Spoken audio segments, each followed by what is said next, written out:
Movie की शुरुआत होती है 2061 से, जहां दिखाया जाता है कि सूर्य बहुत जल्दी एक्सपांड हो रहा है और आने वाले 300 सालों में वो पृथ्वी के ऑर्बिट में एंटर करेगा, जिसके कारण हमारी पृथ्वी तबाह हो सकती है। इस खतरे को देखते हुए दुनिया के बड़े बड़े देश आगे आते हैं और यूनाइटेड अर्थ गवर्नमेंट नाम की एक ऑर्गेनाइजेशन बनाते थे। इसका काम था हमारी इस पृथ्वी को नजदीकी अल्फा सेंचुरिया नाम का जो दूसरा सोलर सिस्टम है उसमें मूव किया जाएगा। अब ये पूरा सफर 25 साल का था। इतने दूर जाने के लिए पृथ्वी पर कई सारी लोकेशन पे थ्रेसर बनाए जाते हैं जिसे अर्थ इंजन भी कहते हैं। ये सारे थ्रीस्टर, जिसे बूस्टर भी कहा जाता है, वो फ्यूजन पावर प्लांट पर चल रहे थे। इसके कारण पृथ्वी को बूस्ट मिल रही थी और वो अपने पोजीशन से मूव होने लगती है। इसके बाद हमें एक एस्ट्रोनॉट पैकी यांग को उसके बेटे क्यों के साथ दिखाया जाता है। वो अपने बेटे को कहता है, पापा एक मिशन पे जा रहे हैं और एक ऐसा दिन आएगा जब तुम्हें बिना टेलीस्कोप के जुपिटर दिखेगा। उस दिन मैं वापस आ जाऊंगा। इसके बाद पैके स्पेस स्टेशन में अपने मिशन पर चला जाता है। उसने अपने बेटे को उसके नाना के पास सौंपा था। ये स्पेस स्टेशन दरअसल पृथ्वी का नेविगेशन सिस्टम था।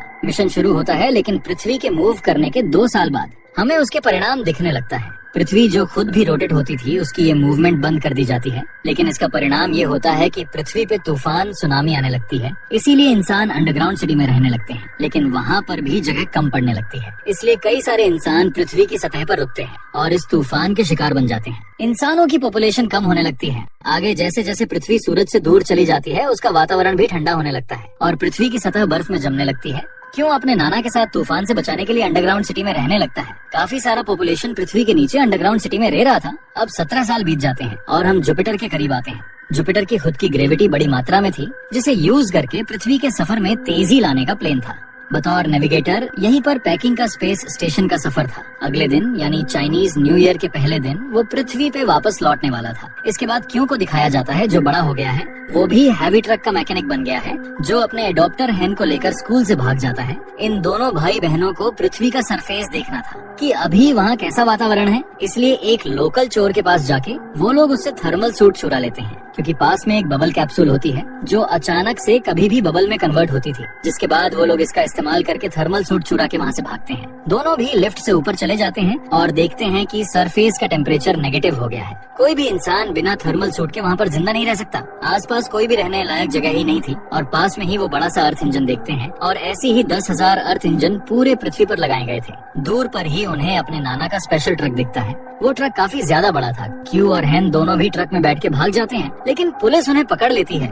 और झूठा पास इस्तेमाल करने के कारण उन्हें जेल में डाल दिया जाता है। दोनों के नाना जी वहाँ उनको छुड़ाने के लिए आ जाते हैं और पुलिस को रिश्वत देने लगते हैं। इसके कारण पुलिस उन्हें भी जेल में डाल देती है। वही जेल के अंदर ये लोग टीम नाम की एक और लड़के से मिलते हैं। यहाँ स्पेस में पृथ्वी जुपिटर की करीब आती है। उसकी ग्रेविटी यूज करके तेजी से पृथ्वी का सफर तय करना था, जिससे पृथ्वी सोलर सिस्टम से बाहर निकल सकती थी। लेकिन अचानक से जुपिटर की ग्रेविटी में स्पाइक आने के कारण वो इनरेगुलर बन जाती है और पृथ्वी जुपिटर के करीब खींची चली जाती है, जिसके कारण पूरी पृथ्वी पर भूकंप और तूफान आने लगता है। धीरे धीरे सारे अर्थ इंजन बंद हो जाते हैं। क्यों हैन, उनके नाना और टीम अपना ट्रक लेकर यहाँ से भाग जाते हैं, लेकिन भूकंप के कारण कई सारे पहाड़ इनके ट्रक के ऊपर गिरने लगते हैं। लेकिन ये लोग जैसे तैसे करके उस खतरे से बाहर निकलते हैं। यहाँ पर स्पेस स्टेशन में जो इनका AI कंप्यूटर था वो सारे एस्ट्रोनॉट को चेतावनी देता है कि अभी सिस्टम लो एनर्जी पर जा रहा है, इसलिए सब लोग तुरंत ही अपने हाइपर स्लीपिंग सेल में चले जाएं। यहाँ पर पैकिंग को टेंशन आता है, इसलिए वो अपने घर वालों से कांटेक्ट करता है। वो उन्हें नजदीकी बंकर बताता है ताकि वो लोग वहाँ जाकर इस तूफान से सुरक्षित रहे। उसके बाद वो खुद भी हाइपर स्लीप पर जाने के लिए निकलता है। यहाँ पर वो लोग बंकर की तरफ जा ही रहे थे, लेकिन उतने में ही कुछ सोल्जर उन्हें रोक लेते हैं। ये सोल्जर लाइटर कोर नाम की एक बड़ी सी कार्गो ले जा रहे थे,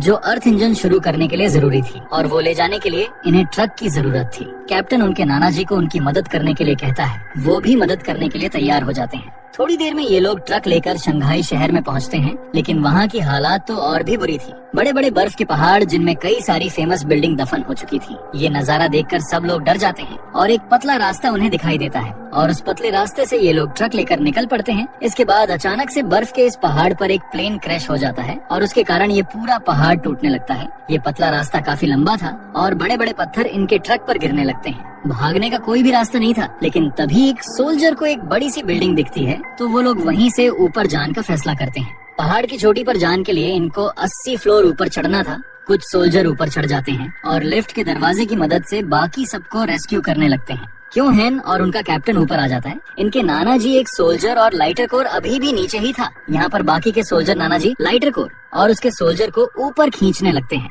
लेकिन तभी वापस भूकंप के कारण बिल्डिंग बहुत जल्दी से हिलने लगती है। तब तक वो लाइटर कोर तो ऊपर आ जाती है, लेकिन उससे चक्कर में नाना जी और वो सोल्जर नीचे दब जाते हैं और लिफ्ट इन दोनों के ऊपर गिरने लगती है। लेकिन तभी वो सोल्जर अपनी जान की परवाह न करते हुए सामने का जो लेफ्ट का दरवाजा होता है उसे तोड़ता है और नाना जी को उस बीच वाले फ्लोर पर ही डाल देता है। लेकिन सोल्जर के ऊपर लिफ्ट गिर जाती है और वो मारा जाता है। नाना जी का हेलमेट भी लगभग टूट गया था और उन्हें पता था कि बचने का कोई भी रास्ता नहीं है, इसीलिए वो सीधा हेलमेट निकाल देते हैं और बर्फ में फ्रिज होकर उसी वक्त मर जाते हैं। हैन और क्यों बहुत ही ज्यादा इमोशनल हो जाते हैं, लेकिन क्यों को उस कैप्टन के ऊपर बहुत गुस्सा आ रहा था क्योंकि उसने उसके नाना जी को बचाने में मदद नहीं की, जिसके बाद वो उस ग्रुप से अलग होता है। टीम भी उसके साथ ही निकल पड़ता है। सोल्जर भी लाइटर कोर को लेकर अपनी राह पर चल पड़ता है। यहाँ स्पेस स्टेशन में पैक इन स्लीपिंग सेल में कुछ गड़बड़ी करके उठ जाता है। फिर वो सिस्टम चेक करता है और उसे पता चलता है कि उनका स्पेस स्टेशन पृथ्वी को छोड़कर किसी और ही रास्ते पर जा रहा है। वही एआई सिस्टम को पता लगता है कि एक एस्ट्रोनॉट नींद से उठ गया है, तो उसके इस हरकत को रोकने के लिए वो उसके कलीग माइक्रो को उठा देता है।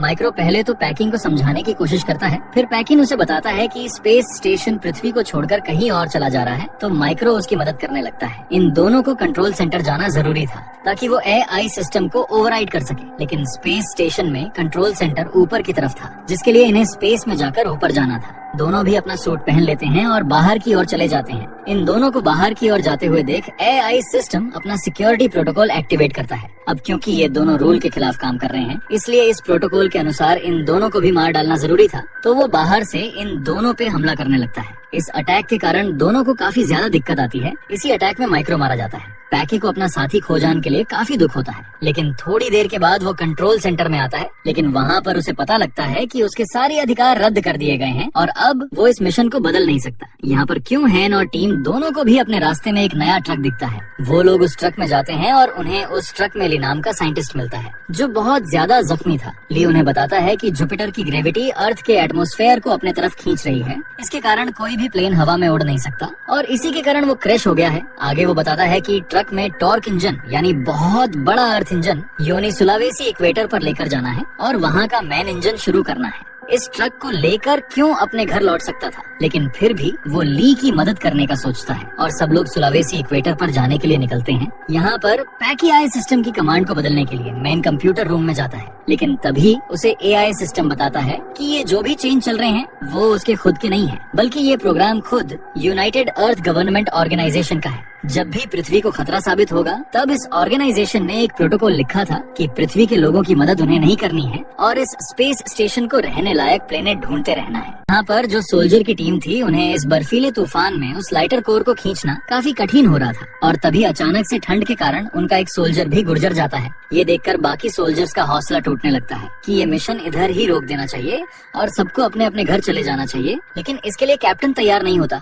एक महिला सोल्जर लाइटर कोर को शूट कर देती है, जिसके कारण वो टूट जाता है। ये देखकर कैप्टन काफी गुस्सा हो जाता है और गुस्से में उसे लगभग मारने वाला था, लेकिन वो खुद को रोकता है। लेकिन तभी वहाँ पर क्यों अपना ट्रक लेकर आता है और उन्हें बताता है कि ट्रक में एक और टॉर्क इंजन है और वो उसे सुलावेसी लेकर जा रहे हैं। इस मिशन के लिए उन्हें सोल्जर की मदद लगेगी, इसीलिए सारे सोल्जर उनको ज्वाइन करते हैं और कुछ समय के बाद वो सुलावेसी पहुंच जाते हैं। लेकिन वहां पहुंचने के बाद उन्हें रियलाइज होता है कि किसी और टीम ने इंजन को पहले से स्टार्ट कर दिया है, बल्कि पृथ्वी के बाकी सारे बूस्टर पहले से ही चालू हो गए हैं। लेकिन इसके बावजूद पृथ्वी अभी भी जुपिटर की ओर खींची चली जा रही है। पृथ्वी से जुपिटर को काफी क्लियरली देखा जा सकता था। स्पेस स्टेशन में एआई सिस्टम अनाउंसमेंट करता है कि अभी पृथ्वी के पास सिर्फ 7 दिन बच्चे हैं। आखिरी दिन पृथ्वी जुपिटर से टकरा जाएगी और सब कुछ नष्ट हो जाएगा। यही अनाउंसमेंट एआई सिस्टम पृथ्वी पर भी करता है। ये खबर सुनते ही पूरी दुनिया में मातम मच जाता है। यहाँ पर साइंटिस्ट ली भी जोर जोर से रोने लगता है कि हमारे पास सिर्फ कुछ ही दिन है, क्योंकि पृथ्वी की सारी हवा जुपिटर की ओर खींची जा रही है और हमारे पास एक दिन के बाद ऑक्सीजन भी नहीं बचेगा।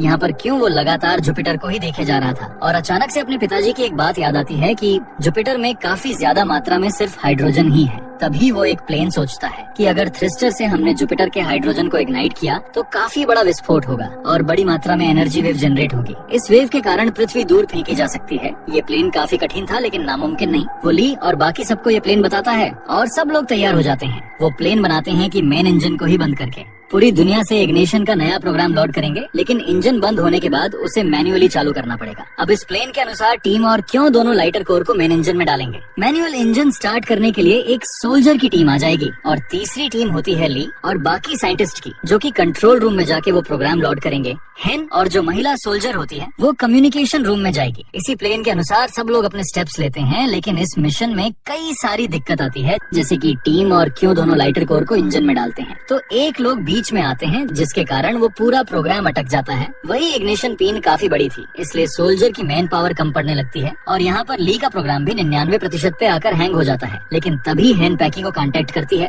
पैकी को वो उनका सारा प्लेन बताती है ताकि कुछ मदद मिल सके। पैकी यूनाइटेड अर्थ गवर्नमेंट ऑर्गेनाइजेशन की अधिकारियों से परमिशन लेने के लिए उनको कांटेक्ट करता है। यहाँ पर वो लोग सिर्फ एक ही हेल्प करने को तैयार होते हैं कि जो बच्ची का मैसेज है वो उसे पूरी दुनिया में ब्रॉडकास्ट करेंगे। फिर उसके बाद हेन अपना मैसेज पूरी दुनिया में ब्रॉडकास्ट करती है और कहती है कि मैं और सोल्जर की टीम पृथ्वी को बचाने का आखिरी प्रयास कर रहे हैं और यहाँ पर हमें लोगों की जरूरत है। मुझे पता है कि आप में से कई लोगों ने अपना हौसला खो दिया है, लेकिन हम सब एक होकर इस पृथ्वी को बचाने का आखिरी प्रयास करेंगे तो शायद हम बच सकते हैं। एक बच्ची से इतना इमोशनल मैसेज सुनने के बाद जो भी लोग भाग रहे थे उसमें से कई सारे लोग इनके मदद करने के लिए आ जाते हैं और जो इग्निशन बिन रहता है, जो कि काफी बड़ा था, उसे पुश करने में सोल्जर की मदद करते हैं और आखिरकार काफी देर के बाद वो पिन लॉक हो जाती है। यहाँ पर क्यों भी अपनी जान पर खेल के लोग को निकालता है और टीम को साथ लेकर उसे ट्रक से भागने लगता है। यहाँ पर प्रोग्राम भी अपलोड हो जाता है। जैसे इनका ट्रक बाहर आ जाता है, इग्निशन लॉन्च किया जाता है और मेन इंजन, जो पृथ्वी का सबसे बड़ा इंजन था, वो सीधा जुपिटर को निशाना लगाकर रेड लाइट इग्नाइट करता है और सब खुश हो जाते हैं। लेकिन ये इग्निशन इतना बड़ा होने के बावजूद वो जुपिटर ग्रह तक नहीं पहुंच पाता। वो इग्निशन अभी भी जुपिटर से 5000 किलोमीटर दूर था। लेकिन तभी पैकी को याद आता है कि नेविगेशन सिस्टम में 30,000 टन का फ्यूल है जो इस इग्निशन में यूज हो सकता है। लेकिन एआई सिस्टम उसे रोकता है क्योंकि अब नया प्रोजेक्ट हेलियो शुरू हो गया था, जिसका मिशन था रहने लायक प्लेनेट ढूंढने का, न कि पृथ्वी वासियों की मदद करना। पैकी के पास शराब की एक बोतल थी जिसे एआई सिस्टम की तरफ फेंक मारता है, जिसके कारण पूरे सिस्टम को आग लगती है और एआई सिस्टम खराब हो जाता है। जिसके बाद पैकी सिस्टम का कंट्रोल लेकर स्पेस स्टेशन को जुपिटर की ओर ले जाता है। वो आखिरी बार अपने बेटे को कांटेक्ट करता है और इस फ्यूल के बारे में बताता है कि वो अपने डॉग लेकर उस इग्निशन में चला जाएगा, जिसके कारण विस्फोट होगा। लेकिन क्यों उसे ऐसा करने से मना कर देता है, लेकिन पैकी उसकी बात नहीं मानता और अपने बेटे क्यों को आखिरी बार गुड बाय कहता है और उसे कहता है कि अब तुम जब भी जुपिटर को देखोगे तब तुम मुझे भी देख पाओगे। क्यों बहुत जोर जोर से रोने लगता है और वो जुपिटर को जब देखा है तब उसे अपने पापा का जो डॉग सिस्टम रहता है वो दिखाई देता है। वो सीधा डॉग उस आग में चला जाता है और उसे देखते देखते बहुत बड़ा विस्फोट हो जाता है, जिसके कारण आग जुपिटर तक पहुंच जाती है, वहां के हाइड्रोजन को इग्नाइट करती है और बहुत जोरों से एनर्जी वेव जनरेट हो जाती है जो पृथ्वी को अपोजिट डायरेक्शन में पुश करती है। हालांकि जुपिटर से निकले बड़े बड़े स्टेरॉइड्स अगले 7 मिनट में पृथ्वी तक पहुंचने वाली थी। सभी लोग अंडरग्राउंड बंकर की तरफ भागने लगते हैं, लेकिन तभी एस्ट्रॉइड्स पृथ्वी तक पहुंच जाती है और चारों तरफ तबाही का नजारा था। क्यों और टीम नीचे गिरने लगते हैं, लेकिन वो एक पोल को पकड़ लेते हैं, लेकिन हैन नीचे गिरने लगती है और उसे बचाने के लिए क्यों भी नीचे कूद जाता है। लेकिन क्यों के पास कैप्सूल रहता है, जिसके कारण वो दोनों बच जाते हैं, लेकिन वो भी जल्दी क्रैक हो जाता है और क्यों का हेलमेट भी टूट जाता है। ऐसा लग रहा था कि वो मर गया। वहीं पृथ्वी बच गई थी और अब ये दूसरी दिशा में जा रही थी, जैसे पहले का प्लेन था। इसके साथ ही ये मूवी यही खत्म हो जाती है। दोस्तों, कमेंट करके जरूर बताएं कि आपको ये मूवी कैसी लगी और अगर वीडियो पसंद आई हो तो वीडियो को लाइक और शेयर जरूर करें। मिलते हैं आपसे अगली वीडियो में।